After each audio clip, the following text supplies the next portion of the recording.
Hi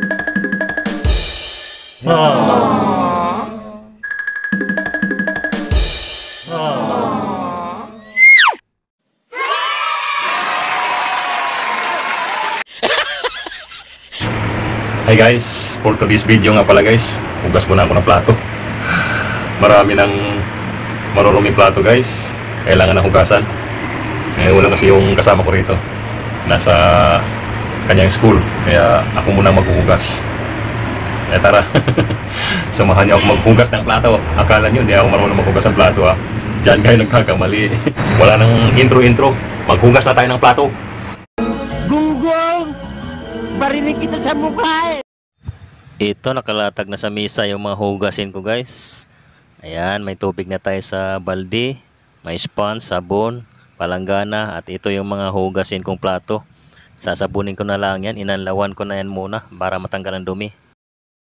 Bibilisan na nga pala natin to guys para matapos na kaagad, para makagawa pa ng ibang mga gawain. So dito ko patutunayan sa inyo guys na hindi lang mga babae marunong maghugas ng plato, pati rin tayo mga lalaki, di ba? Paano na lang pag halimbawa solo flight ka sa buhay mo, mag-isa ka na lang, lahat ganitong nasa trabaho, malayo tayo sa ating asawa, sa ating mga pamilya. So walang ibang maasahan kundi sarili natin. Kailangan nating matuto maghugas, maglinis ang plato, maglaba, at kung ano-ano pa mga gawaing bahay. So ayan guys, tara na, bilisan na natin to para matapos na kaagad, para mga pagpahinga na. Siya nga pala guys, kukuha muna ako ng karagdagang tubig na magamit. At ito na may kinukuha ko pa doon sa kabilang kalye. Doon kasi yung grape po namin.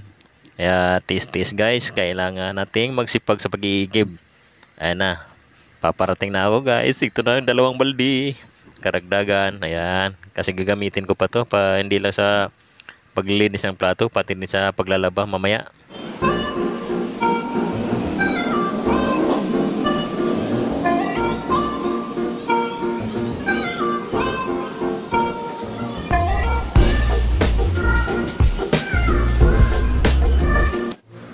Ayan guys, chill lang tayo. Huwag nating isiping mahirap ang ating ginagawa. Madali lang to. Parang isang survival lang, di ba? Ayan o. Oh, diga. Hi guys. Yan, kunting kuskus para malinis ang ating plato. Ayan. Ganyan lang guys. Huwag niyo masyadong poproblemahin paghugas ng plato. Ganun lang kasimple ang buhay, di ba? Hi guys. Guys, malapit na tayo matapos. Ito, magbabanlaw na ako. Yan. Alam nyo guys, pag ako nagbabanlaw, sinisiguro ko talaga na malinis ang aking plato. Wala nang mga dulas-dulas pa. Yan, inisa-isa ko pa talaga yan. Para sure na malinis ang plato natin gagamitin sa ating pagkain. Diba guys? Alright guys, tapos na ako. Approve! Malinis na yan. Pwede na uling gamitin. Ito na guys, pakita ko sa inyo ang ating plato. Ayun! Oh my God! Ayan guys, nagmukha na tuloy siyang bago. Bago na uli. Masarap gamitin talaga guys pag malinis. Approve! Guys, dito nga pala ang aming bunkhouse.